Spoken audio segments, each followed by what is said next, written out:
दिल्ली विधानसभा में जबरदस्त हंगामा देखने को मिला। विधानसभा के अंदर जहां विपक्षी दलों के नेताओं और सत्ता पक्ष में तीखी बहस हुई, तो विधानसभा के बाहर भी आम आदमी पार्टी के विधायकों ने विरोध प्रदर्शन किया। पूर्व सीएम और नेता विपक्ष आतिशी ने राष्ट्रपति द्रौपदी मुर्मू को पत्र लिखकर तत्काल मिलने का समय मांग लिया है। उनका कहना है कि आप विधायकों को विधानसभा में घुसने नहीं दिया जा रहा, जो लोकतांत्रिक मूल्यों के खिलाफ। आप विधायकों के साथ आतिशी बकायदा धरने पर बैठ गईं। उसके बाद उन्होंने क्या कहा, सुनिए। आज भारत के लोकतंत्र के इतिहास में एक काला दिन है। ये देश के इतिहास में कभी नहीं हुआ है कि चुने हुए विधायकों को विधानसभा के गेट के बाहर रोक दिया जाए, पुलिस फोर्स लगा के रोक दिया जाए, 3-3 बैरिकेड लगा के रोक दिया जाए। भारतीय जनता पार्टी क्यों परेशान है? क्योंकि आम आदमी पार्टी बाबा साहब भीमराव अंबेडकर के नाम के नारे लगा रही है। भारतीय जनता पार्टी क्यों परेशान है? क्योंकि जब उन्होंने बाबा साहब की फोटो हटाई और मोदी जी की फोटो लगाई, आम आदमी पार्टी ने आवाज उठाई। आम आदमी पार्टी के विधायकों को क्यों निष्कासित किया गया? क्योंकि हमने जय भीम के नारे लगाए।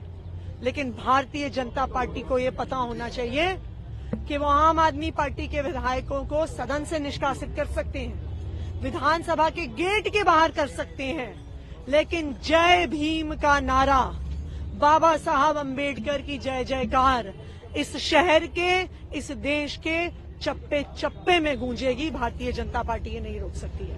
मैंने राष्ट्रपति को पत्र लिखा है, कल उनसे मिलने का समय मांगा है, क्योंकि आज जो गैर लोकतांत्रिक कदम भारतीय जनता पार्टी ने उठाया है, गैर लोकतांत्रिक, गैर संवैधानिक और गैर कानूनी कदम उठाया है, उसके खिलाफ कल हमने राष्ट्रपति से मिलने का समय मांगा। कल भी सदन की कार्यवाही चलेगी, तो क्या कल भी इसी तरह से प्रोटेस्ट जारी रहेगा आपका यहाँ पर? कल हम सबसे पहले राष्ट्रपति से मिलने जाएंगे और लोकतंत्र की रक्षा करने के लिए जो जिम्मेदारी है वो राष्ट्रपति के कंधों पर है।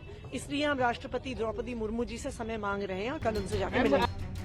आतिशी ने आरोप लगाया कि बाबा साहेब अंबेडकर और शहीद भगत सिंह की तस्वीरें दिल्ली सरकार के दफ्तरों से हटाई जा रही। इसे उन्होंने शहीदों और दलित पिछड़ों का अपमान बताया। जय भीम का नारा भी लगाया। लेकिन इस पूरे आरोप पर बीजेपी का क्या कहना है? बीजेपी के नेता सतीश उपाध्याय ने विधानसभा के अंदर ही आतिशी के आरोपों का जवाब देते हुए क्या कहा, सुनी। जिस तरीके से देश के महान क्रांतिकारी भगत सिंह जी के चित्र को लेकर के उन्होंने यहां पर राजनीति की है और इस सदन को चलाने में जिस प्रकार की अराजकता हमने देखी थी, और आपने नियम और कायदे के कानून के तहत उनको सदन से बाहर भी किया था। लेकिन आम आदमी पार्टी का दोहरा चरित्र, उनकी दोहरी चाल चलन, आपको मैं पीछे 2014 में अध्यक्ष जी ले जाना चाहता हूं। 2014 में देश के एक वरिष्ठ पत्रकार,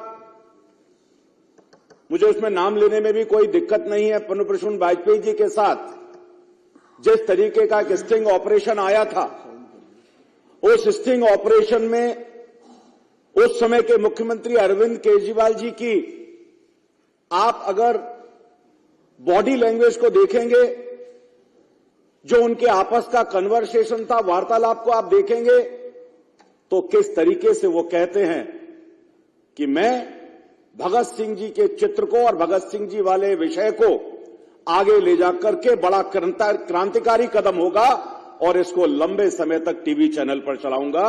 इससे बड़ी भर्त्सना की बात कोई नहीं हो सकती कि आप किस तरीके से अपने राजनीतिक स्वार्थों के लिए, अपने राजनीतिक स्वार्थों की पूर्ति के लिए आप भगत सिंह जी जैसे शहीद का भी दुरुपयोग कर सकते हैं। बात आती है सदन की। सदन में जब यह ध्यान में आया कि कैग की रिपोर्ट पर चर्चा होनी है, कैग की रिपोर्ट में तमाम तरह की अनियमितताएं हैं, एक बड़ा भ्रष्टाचार आपने इस शराब घोटाले में किया है, लिकर पॉलिसी में किया है, उस पॉलिसी से ध्यान हटाने के लिए हमारे माननीय मुख्यमंत्री के कमरे में आज भी वो चित्र भगत सिंह जी का लगा है, भीमराव अंबेडकर जी का लगा है, लेकिन केवल उस पर हंगामा करना और इस भ्रष्टाचार को छुपाने के लिए उन चित्रों का प्रयोग करना ये सबसे ज्यादा भर्त्सनापूर्वक है।